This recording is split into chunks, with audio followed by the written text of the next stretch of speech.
নমস্কার, কেমন আছেন সবাই? তনুর রান্নাঘরের নতুন একটি ভিডিওর সাথে সকলকে স্বাগত জানাই। আজ আমি দেখাবো টমেটো চাটনি। টমেটোটা বাজারে খুব সুন্দরভাবে অ্যাভেলেবেল হয়ে গেছে। একদম দেশি টমেটো দিয়ে আজকে চাটনি বানিয়ে দেখাবো।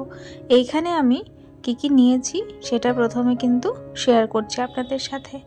এই রকম সময়ে চাটনি খেতে বেশ ভালো লাগে। তার মধ্যে কিন্তু আমাদের কম বেশি সবার বাড়িতে হয়ে থাকে টমেটো চাটনি।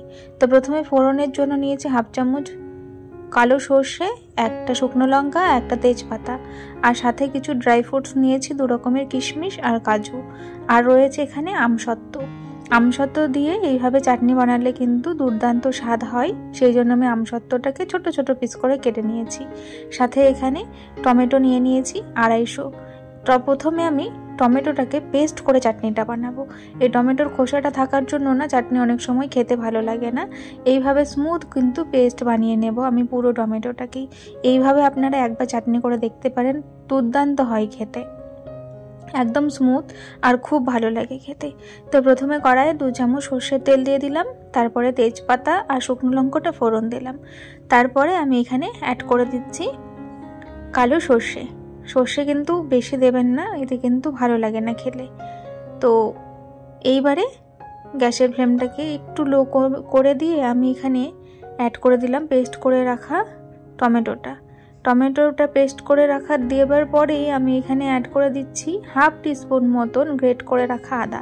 এই টমেটোর চাটনিটা একটু আদা এইরকমভাবে গ্রেট করে দেবেন, দুর্দান্ত স্বাদ হয় আর সুন্দর একটা ফ্লেভার আসে।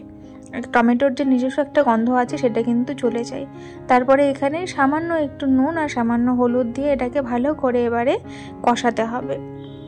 এইরকমভাবে চাটনি বানিয়ে দেখবেন এই যে খোসাটা মুখে বাঁধলে যে খারাপ লাগে খেতে, সেইটা তো লাগবেই না। আর সাথে কিন্তু আদার সুন্দর একটা স্মেল আসার জন্য টমেটোর কাঁচা গন্ধটা কিন্তু লাগে না, যার জন্য কিন্তু খুব সুন্দর একটা আচারি ফ্লেভার টাইপের হয়, যেটাতে কিন্তু খেতে ভালো লাগে।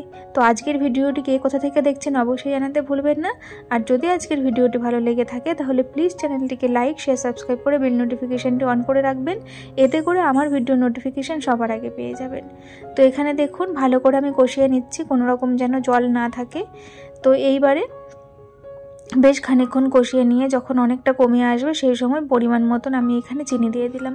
আমি এখানে 100 গ্রামের কাছাকাছি চিনি ব্যবহার করেছি, আপনারা যেমন মিষ্টি খাবেন সেই অনুযায়ী দিয়ে দেবেন।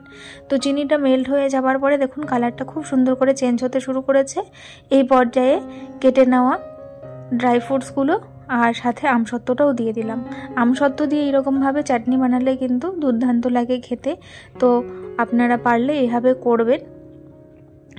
আরও এরকম নিত্য নতুন রেসিপি দেখার জন্য অবশ্যই আমার সাথে থাকবেন। আবারও বলছি চ্যানেলটিকে সাবস্ক্রাইব করে। তো দেখুন এটা আমার একদম রেডি হয়ে গেছে, একদম মাখা মাখা টাইপের হয়েছে। এটা আমি একটা বাটির মধ্যে তুলে নিয়েছি, খুব সুন্দর হয়েছিল খেতে। আপনারাও ট্রাই করবেন আর জানাবেন কেমন লেগেছিল। আজ তবে আসি, দেখা হবে আরও একদিন। ধন্যবাদ।